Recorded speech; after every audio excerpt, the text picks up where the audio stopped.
Welcome to the latest World Cup date, June 21st, getting set for the knockout round. Jason Longshore, Kelly Francis with you to set the scene. And Kelly, we can talk a little about our predictions initially. I barely beat you. I had a couple that were different. Yeah. You still beat me, though. It was very close. It was very close. We were on the same page, I think, against about France being a dominant team here. I'm not quite so sure, although we did pick them to win the group. We both had that one. Mm-hmm. We'll get into them in a minute. Germany, we both had as group winners, I believe. Yep. Group C was the one that threw, I think, everybody. I did have Brazil as the third-place team there, and I had Italy getting through, but I had them as a second place, not a group winner. Right. So literally my group C was just, I got no points. Oh, that from was the group one that C. got you. That was what got me. I mean, I got good points from everybody else, but group C, I completely fudged. I had A, B, and F dead on. I had D pretty close. I had England and Japan winning the group, but I had Scotland third and Argentina fourth, and I had Scotland actually getting through as a third-place team, so I was messed up there too. And Group E, I had Canada and the Netherlands reversed. I had Canada winning the group, and I had Cameroon third, but I didn't have them going through as a third-place team.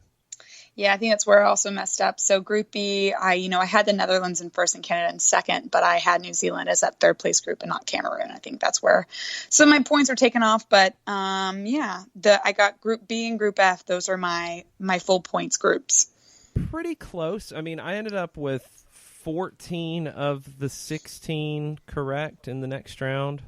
I missed on Scotland and Chile instead of Nigeria and Cameroon. Yeah, so I didn't have Cameroon going in at all. So that obviously was I'm pretty sure knocked a bunch of people's brackets out. But you want those sort of things, like you want those upsets and you want those sort of last ditch entrance stories, and those are sort of fun to see. Same with Nigeria. I mean, they had to wait until the very last day to see if they were going through, and what a good result for them. I mean, it sucked for Chile, obviously, but one person gets out, another person goes forward, and stories change, and it's just going to be interesting to see. For me, with Chile, with Nigeria taking that last spot, what the Federation of Chile does now, seeing how close their women got. See, and that's the perfect segue, because we start going into the round of 16, and what is the first match? It's the team that got in at the very end, Nigeria, who had less than 48 hours to know they were getting in, let alone who they were playing. Right. And they get to play Germany, who I think has been one of the most impressive teams in the tournament, period. Yeah, you and I have differed on our opinion of that. I mean, I know we've talked about how Germany is just normally, both their men and their women's team is just a country that normally gains a little steam as they go. And it's just maybe not always the smoothest of starts, but they always end up picking up speed and motivation going further. So, I mean, I have them going a very, very long way in this tournament. I mean, of course, the first game was lackluster. Their second one, they got better. Their third, they seem to get a little bit back to form. Nigeria still is dangerous on the counter. So it's not going to be an easy game by any means to Germany, but you do expect Germany to win that game. Yeah, they should take care of business here. I mean, they haven't given up a goal in the tournament yet. They've scored 6. They haven't been dominant, but no goals given up, and they've historically handled Nigeria pretty well. They've got 2 matches against them in the Women's World Cup. They've scored 5 goals. They haven't conceded 1 to Nigeria ever at a World Cup. Last time they met was 2011. Just with everything Nigeria had to go through to get to this, I mean, they can't really be prepared. They're going to be riding on emotion. Right. It feels like a pretty comfortable win for Germany. If Nigeria is going to have anything here, they've got to get an early goal. Yes, very much. They've got to get an early goal, and they have to come into that game full steams ahead. Really long balls, over the head ball, whatever they can do to get the speed up the wings, as they're so good at doing, and just sort of go at them hard. And Germany, knowing that Nigeria has that ability to sort of steam plow any team with speed, well, I expect we'll probably within the first 20 minutes, we'll just sort of try to take control of the game possession-wise, create the tempo that they want the game to be played in, and sort of lock up defensively. Yeah, it's down to Nigeria's top striker, Asisat Oshoala, the striker from Barcelona. She's their leading scorer. She scored 8 goals for Barcelona this past season. It's got to be Oshoala breaking through. Otherwise, I think Germany dominates this one. I agree. But it will be an interesting match nonetheless, because you do have to realize this tournament's not like any other tournament, right, ever played in the world, right? So emotions do factor into a team. They could be the underdog of the matchup, but when you have emotions on your side and you have motivation on your side, games can change. And that's one of the beautiful things, is like I've always said about soccer, it's just any given day, any team can win. Next match tomorrow, 3:00. It's Australia and Norway. It feels like a really sneaky good game to me. Norway's flying under the radar out of Group A. They came in second. They were, minutes away from getting a draw with France, and you had a dodgy penalty call that changed that one. Australia's a team that should be better. They have not been what we expected in this tournament. Defensively, they're a mess. Can Norway take advantage of that? It'd be interesting to see if they could. And most of the Norway goals that they've scored haven't been really great goals, so it's not like their attack is as fluid or as strong as you would expect a dominant national team to be. But Australia is this sort of powerhouse when you've got Sam Kerr at the top, sort of being on the run that she's on right now, having a great tournament. She's going to be really hard to stop. So for Norway, you're thinking defense. But Australia at the same time, like you've said, and I know that Jess has also very much said it, I still pull for Australia, but I'm very well aware that defensively they have issues. There are a lot of teams in this tournament that I wouldn't think that would defensively have issues, but Australia seems to be the one that, when we saw the run-up, have had those issues prior. So it's going to be interesting to see if they are able to talk with each other and maybe lock up their back line a little bit more in this game, because Norway's going to pressure them. Norway's going to try and get this game. They're not going to play a tactical game where they sit back and try to bust on a counter. Norway wants the ball just as much as Australia does, but it will be really interesting to see, what Australia does here and if they can hold a game defensively. Yeah, I think Norway's got a little more tactical smarts here. I think they will not sit and be defensive, but they'll be more organized for sure, and they can soak up some pressure and hit Australia on a break. Neither team comes in with a whole lot of success in the knockout rounds of this tournament. Australia has only won one knockout round match in their history, and that was at the last tournament where they beat Brazil 1-0. Norway has only won one of their last 7 knockout games at a Women's World Cup, after being one of the dominant nations at the beginning of the tournament. 1 draw, 5 losses in their last 7 knockout round games, only scoring 3 goals. But in this tournament, they've scored in every match. They had 3 against Nigeria in the first match. They scored 1 against France in that second one, and they scored twice against Norway. They've only conceded a goal to France from the run of play, then the penalty in the 72nd minute that lost that match, and they conceded to South Korea after they had a 2-0 lead. They're a strong defense, but are they good enough to stop Sam Kerr? And that's going to be the question of the day, right? Sam Kerr's incredibly good with set pieces, incredibly good with any corner kicks that you've got going in. She's got an amazing header. She's got beautiful technical ability with her feet. She's an all-around striker, so she's most likely going to have 2 girls on her all night, and then it's up to the rest of the Australian attack on how they get the ball to Sam Kerr, if they can get the ball to Sam Kerr, how they can get those set-piece opportunities or corner kicks to allow themselves to get the ball to her again. Yeah, it's going to be a game of shuffling the board to try to get the piece to your lead striker. But it will be, once you, like you said, a sort of sneaky good match, because you wouldn't expect this game to have a lot of punch in it, but I feel like both teams are, at this point, I feel like Australia really has something to prove. They came in as a named powerhouse, and they're expecting to go far in this tournament within their group, within their team, and within their nation. They're expecting to go far. So I think this is a game to prove for Australia and Norway. They want to get through. They want to make it out of the knockout rounds, and I think both teams right now have something to say. I'm glad the story for Norway has moved on from Ada Hegerberg and her absence here. This Norwegian team is really good. Yeah. And it's not fair to the rest of that team that was at the beginning of the tournament kind of lost in the shuffle. The player that I've really liked is Guro Reiten, who's headed to Chelsea in the Women's Super League in the fall. She's such a talented, quick player. And with Australia's poor defense, I'm thinking goals in this one. I'm thinking whoever ends up winning this, it's like a 3-2 or at least a 3-1 at a minimum. I do think Australia is the better team, and I thought they would get to the final before the tournament. I'm not so sure of that at this point, but I do think they get past this one.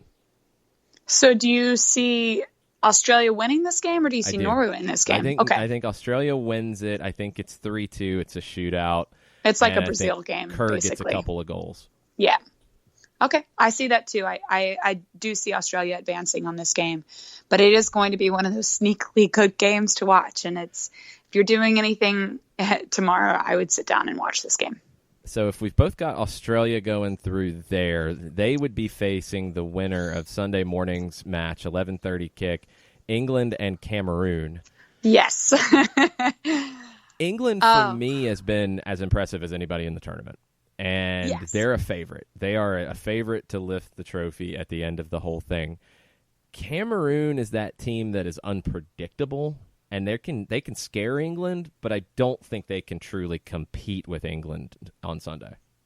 I don't think they can either. I have a lot of love for that Cameroonian team. They're just a hard-working team. They literally play until the final whistle, and they do not stop, and they keep going. And it's a hard-working defensive team. I mean, they might have obviously lost a few games, but you can see with their defense, they will stick it out for a full 90. I don't think England's going to have a cakewalk with this game. I think they're really going to have to try to disrupt the Cameroonian players and get some goals. Now, I think they have every opportunity and ability to do that, and I do think England walks away with this game maybe 3-1, but I think Cameroon's going to still put up a really solid front, and even though the scoreline would say something like 3-1, it's going to feel a lot closer in game. I think it'll be close for the first half, but Cameroon had to expend so much energy to get here in that New Zealand game. It went down to the 95th minute with the goal of the tournament for me, from Enshout. Absolute goal of the tournament to get to this stage for only the second time in their World Cup runs. Second time in a row, actually. They made it last time as well. I just don't know if they're going to have 90 minutes in them. I think they can put up a good first half, and then they're going to run out of gas. And England, it feels like, is a team that can manage those moments. I think they have enough experience at this stage to manage the moments where they don't necessarily have that control of the match. I think they're good enough to do that. And Ellen White has been one of the better goal scorers in the tournament, 3 goals so far. She's going to be a handful in the knockout rounds. She is. She's really fun to watch also. She's probably been one of the better players and one of the more entertaining players that we've seen in this World Cup. And she is going to be a threat to Cameroonians' back line. I mean, we've seen Cameroon play against some really tough teams. And I think that they have the ability to stick it out if they can hold out. But yeah, this game is obviously going to go to England. I mean, it is sort of any day goes, but Cameroon did expend a lot of energy, and they've expended a lot of energy all 3 of their games in the group stages. So it'll be interesting to see how much they have left in the tank. But if this doesn't prove again the testament to this team and to this nation on how they should have more resources from their federation, then I don't know what is. This is the second time they've obviously made it to the knockout rounds. They're a good team with more practice and more ability to play with each other and figure out each other's nuances and timing wise. They could be a very, very good team. They just need the effort and the funding. And this has been a constant thread we've had in these discussions. But you look at Cameroon, you look at Nigeria, right? You look at Italy, you look at these teams that Italy is obviously a little bit more funded than Cameroon and Nigeria, but you're looking at teams that aren't as well known and have every ability, if more time and more resources, could take this whole thing. And Italy's that prime example because they've gotten some of those resources now. So even though they're a little less experienced, they're able to deal with some of the situations just a little bit more than Cameroon and Nigeria have, because this is a game where it's going to show. I mean, this is a game where fitness becomes a big deal because England hasn't had to expend as much energy in this tournament yet, and Cameroon had to leave everything on the field on Thursday just to get to this stage, and they have to turn back around and play on Sunday. That's what I worry about for them. I just don't think they have 90 minutes in them, and I don't think they have the quality to get enough of a lead and then hold it when they do start to run out of gas. It feels like a 2-0 win for England to me. Yeah, 2-0 or 3-1 with a Cameroon late goal maybe. But yeah, I don't see England having a real hard time. I'd be interested to see the way that Cameroon comes out here, if they have enough energy, how they play that game. Yeah, if they come out and try to throw everything at the wall early and see what they can get and then sit, or if they just decide to try to sit and hold on. Right. It's hard to say because you just don't. It's not a team that you get to see as much, so you don't know what their strategies are going to be in those moments. This sets us up for the big game on Sunday, 3:00. France, which we expected to be the group winners in Group A, no shock there. They did not expect to see Brazil in the third place slot in this match, and these are two powerhouse teams historically. Over the last couple of cycles, they've been trending in different directions. France are unbeaten in their last 6 Women's World Cup matches. 5 wins, 1 draw. That draw is where they were knocked out in 2015 on penalties to Germany in the quarterfinal. Brazil, the last win in a knockout stage match, I mean, you're going back to the one before the U.S. knocked them out in 2011. You're actually going back because that was, that's the one before that. That was it, because they lost in the round of 16 last time around. So Brazil was shaky in this tournament, but they did find a way to get here. I'm still baffled as to why they didn't go for it at the end of their final match. But what do they have in the tank, and how worried are you about France? Because they haven't looked like the world beaters we thought they would. They haven't. That's something that does scare me. Brazil was this team that I was not looking at to be a real contender or looking at to be a real threat going forward. And, within their first match, they've sort of caught me off guard. And then they've played consecutively that same way. I mean, they lost that game against Australia, but they still have played with this sort of tenacity, and their skills on the ball between multiple players and their midfield in general is fantastic. And that's not even talking about, right, their strength up top. So you're looking at a really tough team to go against, especially when you think about France on a counter. They're not the strongest built team to deal with that sort of pressure, and Brazil can crush a team on a counter. They have the technical ability to do that. They have the momentum forward to do that. They've got the players going forward to do that. So it'll be really interesting defensively how France can hold up. And one of the biggest issues in my mind is Renard. It seems like ever since she scored that own goal, she's been a little bit out of it. Like she hasn't gotten back to her form yet. So it would be interesting to see how she comes in this match and what her headspace is going into that game. But we're talking about a team in France that is expected to win this entire thing. And if they do, they're going against Brazil in the knockouts, right? They're going to be most likely matched up against USA in the quarterfinals. And then, the way we're looking at that first group to pair out, then they're looking at England in a semifinal. Possibly. It's a brutal to road. just get to the final. That's going to be extremely, extremely tough. And when you look at the other side of the bracket, it doesn't look to me, other than like maybe possibly a Canada, Germany, Netherlands grouping of them going against each other, to be a real test. And it feels like all of the heavyweights are on the left side, or most of the heavyweights in my mind are on the left side. We'll get to the whole thing in a second, because you opened up a really interesting thing here in my mind as to know who could go through, and it's not somebody that I thought I would say can go through to the final, because I think they have the best draw out of the bracket. The thing about France for me is they've got to keep their heads in this one, because Brazil, go back to the Australia game, they scored 2 in the first half. They made some subs. We haven't seen Marta play 90 minutes in this tournament. She didn't play in the first match. I don't know if they can 90 finish in the last game. Closer, yeah. You're thinking now, because you have to think about 120. Right. And that's where it gets scary, is Christiane and Marta have not played 90 minutes in a match yet. Can they do it? And you mentioned Wendy Renard. She's going to have a battle on her hands in this one with Christiane, who's been one of the best forwards in the tournament and really good in the air. And it's not like Wendy Renard's a player who gets tested in the air very often. No. Christiane can definitely do that. If Brazil scores early, and I think they completely have that capability to score against this strong French defense, I don't know if they can finish the game out. France has to keep their head and not get down if they do concede early, because I think Brazil will run out of gas. Even if they get a lead, I don't think they're strong enough to necessarily hold it. And France is a fitter team and a stronger team, and they haven't been tested in the same way. I think they have more energy here and can take care of it, but they might have to go through a gauntlet to do it.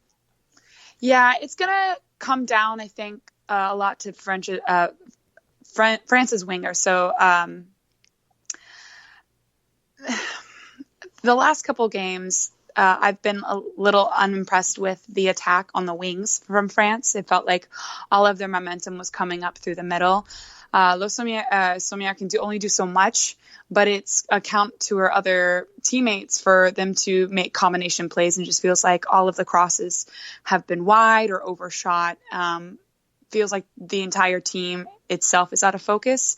So for me, looking at this match, maybe sit a little bit tighter against Brazil. Let Brazil give the ball to Brazil maybe a little bit more in the first few minutes of the game, maybe right before halftime, sort of go and start trying to win that possession back, and then sort of let it all loose in that second half and really test Brazil's legs. France has the ability to do that, to sort of just flip a match on its head and really sort of change the tempo. And I think out of all of the games that you sort of play your tactics right, this has got to be one of those games.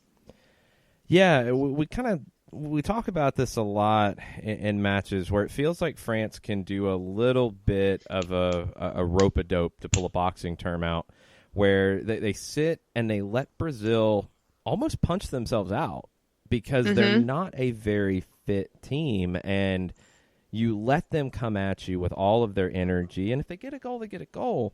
But you can finish, and they can't. You can finish the 90 or the 120 if it takes it to that. And I just don't think Brazil can.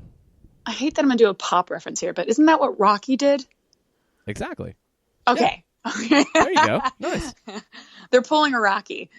They need to. I really think they need to, and they have the players to do that. A player we haven't talked about a lot in this tournament, and she hasn't had a bad tournament, but I think now in the knockout rounds, we're going to have to see more from her, Amandine Henry.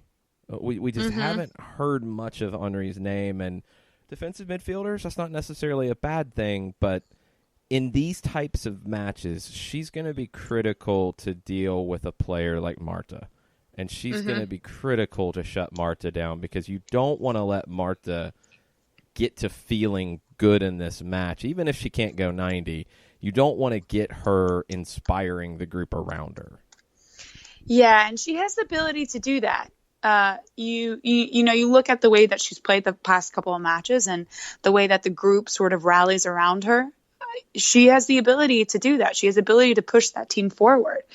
But yeah, you're going to want to see Henry show up a little bit more. I mean, Sommière is also going to have to show up a little bit more, and then they have been in the last match. Diani, that came in the last, I think, 20 minutes of the match, gave a little bit of a spark that you're looking for. But Casarino, which was playing on the right wing, and I I thought Casarino had a great game against South Korea that first match, and she just sort of hasn't been there ever since. And so you're looking at a lot of their players to sort of show up again, and I don't know why it feels like they've sort of gone blank, but they need to just have a team meeting, maybe, as stupid as it sounds, maybe have a little coffee, wake themselves back up, and then realize what they've got ahead of them, and then just strap on the boots and get to work.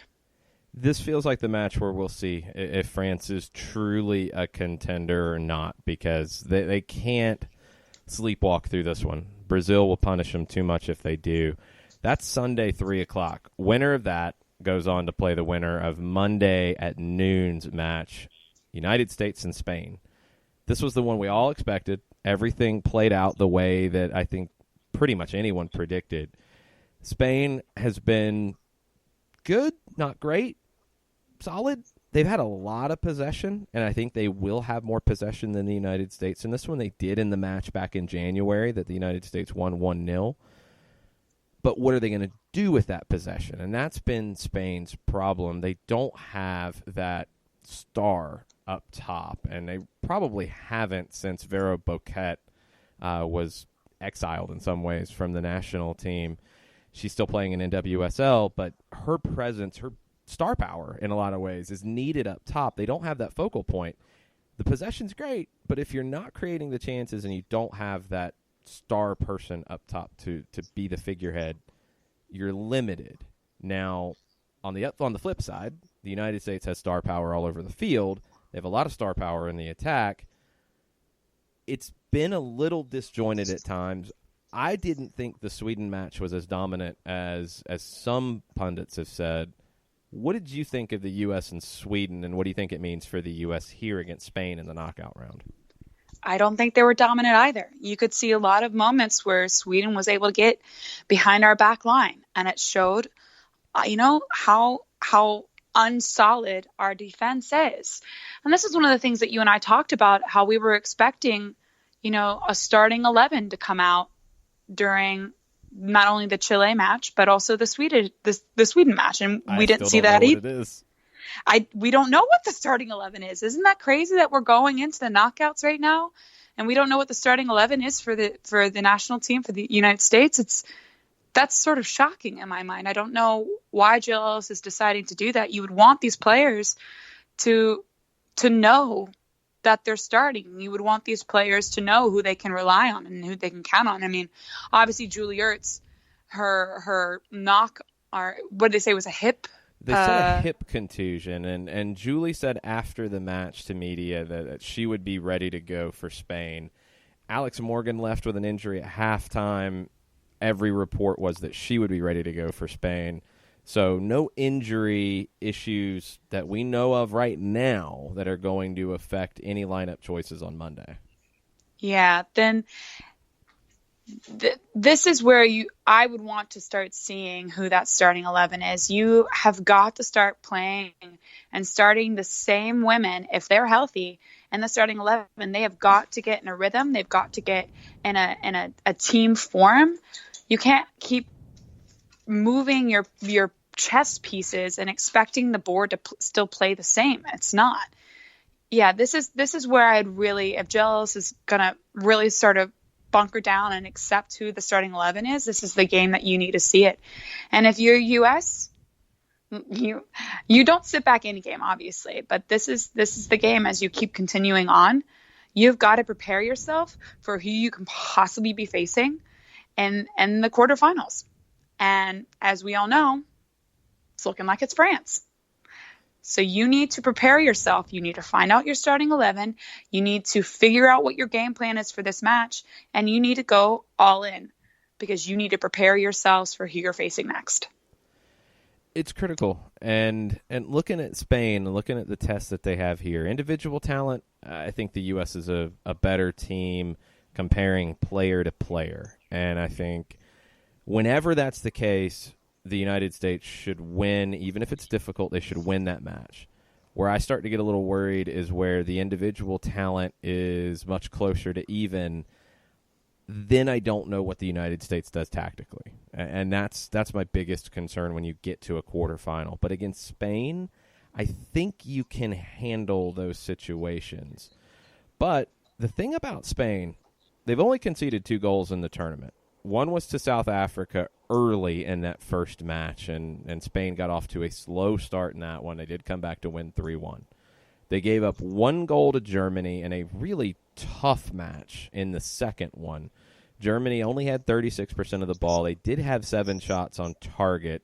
There were 6 saves made, and you're going to have a big game from the goalkeeper, Paños, to stay in this one with the U.S. But the way Spain defends so often is with the ball. It's not a sit back and bunker. It's we're going to play keep away because we're that technical to do it. The U.S. has to find that balance of not letting Spain get into a rhythm in possession, but also not getting overexposed and giving Spain the opportunity to combine in dangerous spots. We saw Crystal Dunn with a couple of huge tackles in the first half against Sweden. The defenders, the back line that we did finally see all 4 together in this tournament, they're going to have to win their individual battles, and they're going to have to stay organized or Spain can pass through them. Absolutely. And you're also looking at your key point in the mid, Julie Ertz. And I hope she's well rested, and I hope there's no issue really with the knock that she took. Because if you need her in any game as of yet going in, this is the game you need her in. You need to disrupt the midfield, because most times when teams play like that, they play through the mid. And you need somebody like Julie who can read the game, who can read that sort of pass possession and disrupt it and break their possession, break the passing, and start a counter in the middle. And then move it out to the wings. That's what you're looking at from her. And if you need her in any game, honestly, I think this is the game. The lineup that the U.S. fielded against Spain in January will likely be the lineup they field on Monday, with Kelly O'Hara in for Emily Sonnet at right back. And then we're back to that question about the midfield. That match, it was Ertz, Horan, and Lavelle. I don't know who she sacrifices between Horan and Lavelle, but I think Jill Ellis has to sacrifice one of them. I would lean to Lavelle, even though she's been really good in this tournament. I think Sam Mewis has to start. That's interesting. Why would you think Sam has to start? For me, when the U.S. is in a situation where they're playing a team that can defend and can shut down Rapinoe and Heath, and that's not easy to do, but when the U.S. creators are out wide and they're not creating chances for Alex Morgan, it's got to come centrally, and I think that Horan and Mewis are the two who can pass their way through trouble and combine. Both can score from distance as well. We saw what Horan did on the set piece in those situations, but Lavelle is a little too similar to Tobin Heath in that she's great on the dribble, but the final product at times isn't there. I want Mewis in there for her two-way game, because if you get stuck and Spain does pin you back a bit, Mewis is a much better defender than Lavelle. And I would start Mewis, and then if I need to go for the game later, bring on Rose Lavelle at that point. Would you consider then Mewis to be someone in your starting 11 going against France? Yes. Yeah, okay. I think she's that well, important. then play her. Because I think then, and that's a great point, because then you're going to be in a situation where you're going to be tested even more and pinned back even more. Mewis is more of a two-way player to me than Lavelle. I think Lavelle is best as a winger. She can function as an attacking central midfielder in this shape that Jill Ellis plays. I think primarily her best spot will be eventually playing where either Rapinoe or Heath is. But defensively, she's a bit of a liability in the middle, and Mewis is a better two-way player. So I would go ahead and play Mewis here, as much to deal with Spain's threat as to start preparing that central midfield for the challenge coming up. Yeah. Well, then I absolutely agree with you. I mean, Rose has had a great tournament. She's been great. She's been outstanding. She has. But I would agree with you in that need to sort of escape the box. But Yeah, no. If it's in preparation for not only winning this game, but winning it in a comfortable style that will mentally give you a good push towards the next game, then yeah, you'd start her and then you keep her in for the game against France because you want to be able to have those two working centrally to help each other or help the entire team honestly escape from those hard situations. I think the U.S. wins this, but I think it's going to be a difficult one for a long time. I think it's scoreless at halftime, and it's eventually a 2-0 win for the U.S., but the goals come late. I think Spain's going to make them work. I agree. That's the literally what I had for my prediction as well. 2-0. Yeah. I think it's going to take a while to get there, though. It's going to be a stressful 2-0 in this one, not a nice 2-0. No, it will be interesting to see what the pundits say around halftime because I do believe it will be scoreless at halftime, and so then we'll get into what's being said at halftime and what's expected of this U.S. team. Because if anything, this is when the media is going to start, questioning or doubting, or because I mean, you don't have a group stage anymore. It's a knockout. Yeah. Yeah, and there hasn't been any real questioning about anything so far. It's going to be intriguing when that happens. I think they do handle the adversity, and it makes them a better team for that match against France. The next match on Monday is Sweden and Canada. Two pretty similar teams. I mean, two organized teams, two solid teams, two fairly unspectacular teams. Canada's been disappointing to me. I felt like the Canada-Netherlands match was a bit of a referendum between those two teams, and Canada just was not good enough. They didn't produce enough. Sweden made a bunch of changes for the match against the United States, and are they going to be able to get that momentum back after two solid wins to open group play? I think Sweden's the better team, and I do think they find a way to get through here because Canada just has not progressed the way I expected.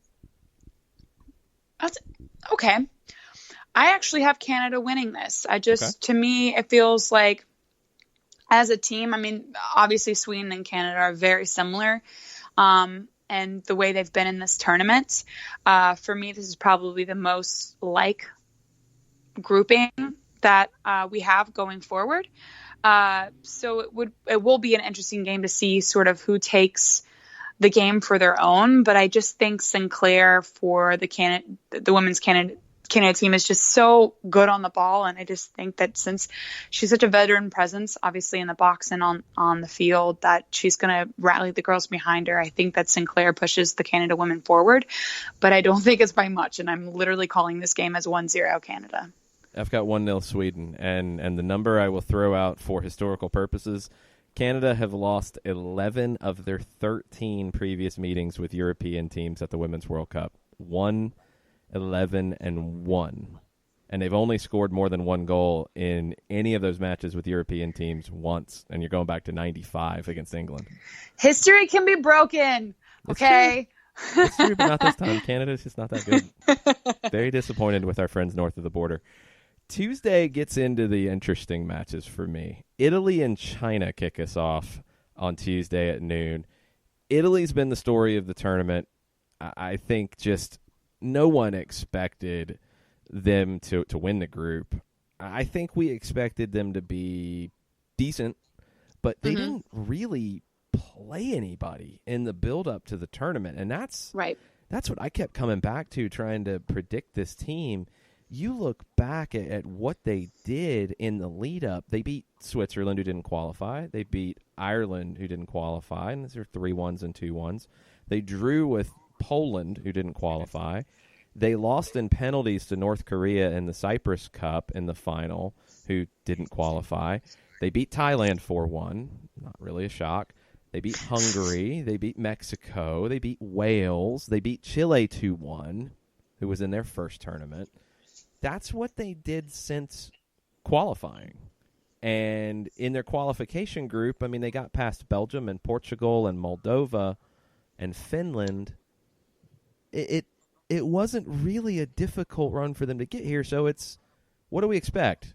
Did not expect them to win 2-1 in their opener against Australia, I can tell you that much. No, not at all. They are incredibly well organized. They're good defensively. They're really good on the counter, and China has just been very ponderous to me. They don't have a lot of flair.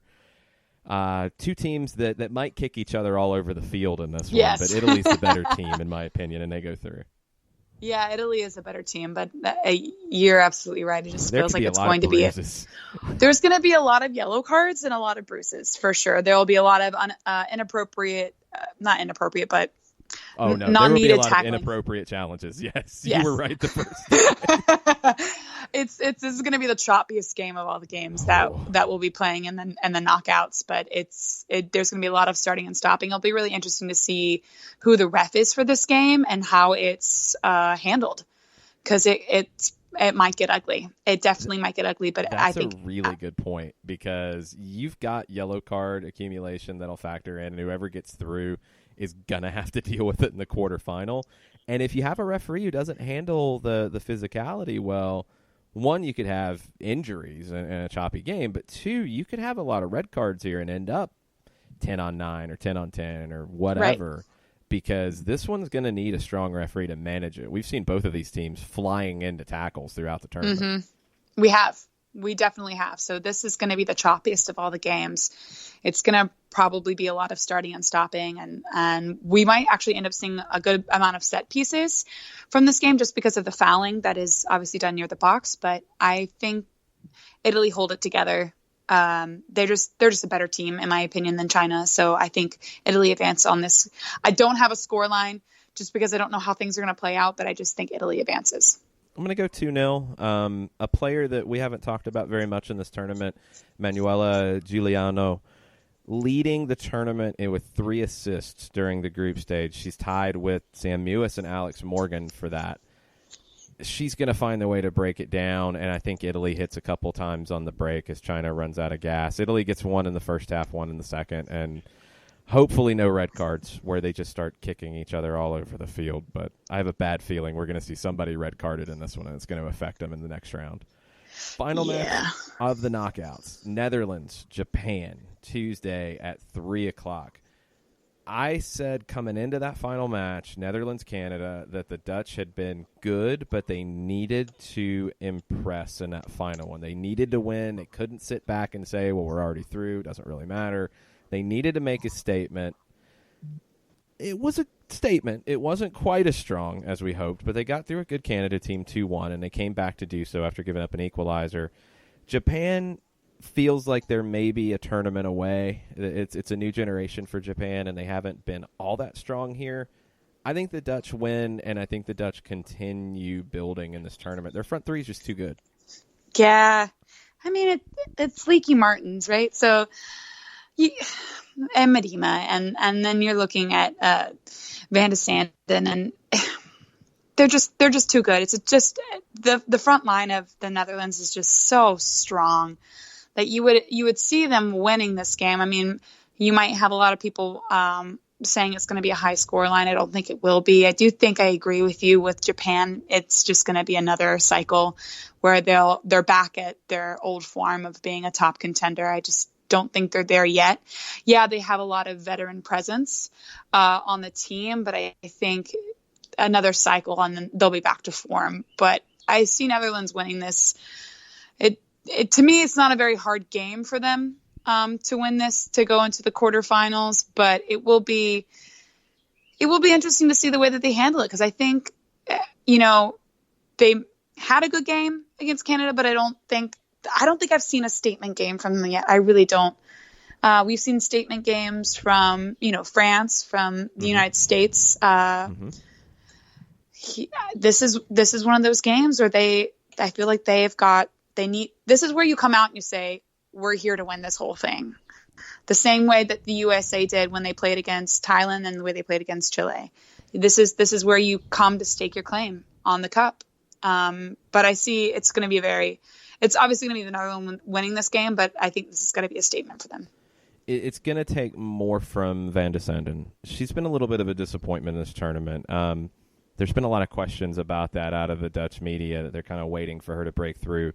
This feels like the one against a Japan team that I just don't think is strong enough defensively to deal with that front three. I think the Dutch get some early goals, and that's going to be something to watch for across all of these matches as we take the whole thing into perspective. Now you're getting into, one, you don't want to play 120 minutes. You don't want that wear and tear on your players. You don't want to stress. You want to take care of business early, and the round of 16 is really the last chance for you to, I think, have that opportunity in some matches. And you need to take full advantage. You cannot sit and grind games out if you have the ability to kill teams off early. The Dutch have that. They have to do it here. England has that in their match with Cameroon. They don't need to stress in that. They need to come out and dominate early. Germany needs to do that in their match with Nigeria, a team who didn't know that that's who they were going to be playing until a couple of days ago. And Australia, I think, with their defense, they need to come out and score as many goals every chance they get. Because they just don't want to have to rely on their defense. Right. So we've picked out the round of 16. We've got our quarterfinals, and they're the same with one exception. I've got Sweden. You've got Canada. We'll go through this quickly. We're not going to preview each match because we don't know if these are how it's going to happen. But when you mentioned looking at the sides of the bracket, I hadn't really looked at it this intensely yet. But France, for example. Brazil, not going to be easy. United States, obviously not going to be easy. You win that, you're going to be facing probably England. That would be the favorite here in the semis. Not going to be easy. That's a murderer's row. However, if you look at England, because the U.S. has got Spain and then France and then England. That's difficult. You look at England. They get Cameroon in the first game. Should be comfortable. They get Australia. Poor defensive team. You do have to worry about their attack, but they're a poor defensive team. I think England's the better team there by a decent margin. England doesn't have the same stress if they take care of business. If they handle things the way we expect, England should come into that semifinal with either the France or the United States much fresher, and that could be the difference. It could be the difference. You don't have hard competition going into those quarterfinals or those semifinals. So yeah, you're looking at an easier walk up to the finish line. It'll just be interesting to see the integrity of the teams. I mean, if you're England, you're thinking we have an easier walk than, the favorite, but we should still go out there and try to kill away games. And if anything, this is a good run up for our team to prepare for where we might be in the semifinals, right? So you want to start playing now if you're England as a team who's expected to go to the final. And I mean, there's a lot of people that are expecting England to go to the final, but if anything, as a team congruently, you all want to be saying to yourselves, we're going to win this thing. We need to play each and every game as it's the final. And I think it's really going to be down to, I look at England, I look at Germany, and I look at their matchups, and yes, it's the African countries, and it's not about them being the African countries. It's about what they had to do to get here. Nigeria didn't know they were going to face Germany until Thursday evening. Cameroon didn't know they were going to be here until they scored in the 95th minute on Thursday and left everything on that field. How quick can they bounce back to face two teams that are favored? I don't think they're going to be able to threaten the favorites in those games. So that's a comfortable round of 16 where Australia is going to have to fight to get past Norway. France is going to have to fight to get past Brazil. The U.S. is going to have to fight to get past Spain. Canada, Sweden's a toss-up. The Dutch, maybe, if they take care of Japan in a comfortable way, could come in fairly fresh. Italy and China are going to just be clobbering one another the whole time. So I feel like, as I've picked out the bracket, as we've been talking through it, I have the same thing I had last night when I picked this just on my gut reaction. I have England beating Germany in the final. You do? I do. Wow. I haven't redone my bracket. So I will hold my call because I know so many people are getting on to me about the France thing, but I still... hey, they can yell at me too. I was right there with you. I still love my Le Blues, but I'm looking at that France-Brazil matchup as being a lot harder than we anticipated. So yep. I had don't that know. taken a lot out of France, and I have the U.S. getting past France, which I didn't have before the tournament. But I think that game is a war, and it really takes everything out of whoever comes through it, and England's not going to have that coming through the top part of the bracket, and they're going to come into that semifinal fresher. They've had success against both teams in recent years. They had the big draw in Nashville earlier this year against the U.S. I don't think they fear the United States anymore. I don't think they do either, but that's still a toss-up for me with England and the U.S. I think England will be fresher. They will be fresher. They will 100% be fresher. The United States versus France, if that's who's coming out of that French-Brazilian match. Yeah, the hard journey. But you also have to think about, I mean, as well as the Lionesses, the depth of the U.S., right? So even though they might necessarily have had a harder road up to that semifinal, I still feel like there's a lot of players who can come off the bench for the United States. Because we talked about this and it's been said, it feels like the U.S. depth squad is a whole other team in itself that could be playing and still do very well in this tournament. You've got a lot of players you can rotate. And I mean, even though I just, picked on or, commented on Jill Ellis's ability to not to just stick with 111, it still isn't quite impressive that she has the ability to move the chess pieces around. I would just like to see a common game played, especially going up to the final. But you do have a lot of squad rotation, a lot of depth that you can pull from if you have tired legs for the U.S. A lot of teams who are the favorites don't necessarily have that.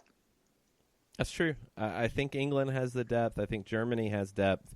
And what could flip it? I have England, Germany in the final. I think Germany has a similar type of easier pathway on their side of the bracket.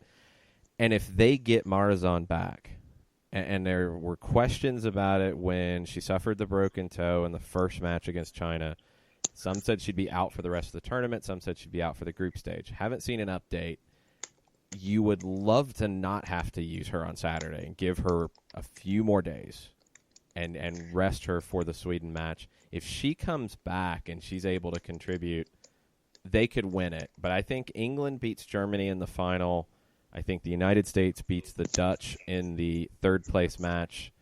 And I think we have 1,000,001 things to talk about over the next couple of weeks because as good as the group stage has been, we're about to see, I think, the best women's soccer that we have ever seen in any tournament. But in these next couple of weeks, we're about to see high-level, amazing soccer. I can't wait. Oh, it's going to be so much fun. Yeah, this is one of those things where you're like, you thought the roller coaster was fun. Just wait until you go on to this next one. It's going to be out of this world. It's already been one of the best tournaments, but it's once we get to those knockouts and you have, obviously, it's winner go home, then it gets really, really fun. And just to sound, again, like John Nelson, buckle your seatbelts because it's going to go for a fun ride. It is about to find a whole new level of speed. It's going to be nuts. It all starts on Saturday, 11:30. If you have thoughts about our predictions, if you want to yell at us, if you want to say, yeah, I agree, go ahead and tweet at us at Longshoe, at the Kelly Francis, at Jessica ATLUTD, at Soccer Down Here. Thanks to everybody who's been listening and sharing the podcast and watching all of these games. We've got a lot more to come, but we're about to see a lot of teams start to go home now, and it's going to be some stressful matches over the next couple of days in the round of 16. 2 matches a day, Saturday, Sunday, Monday, Tuesday. We'll be back after each day to catch you up on the action and talk about what's to come. Thanks, everybody, for listening, and we'll talk to you tomorrow.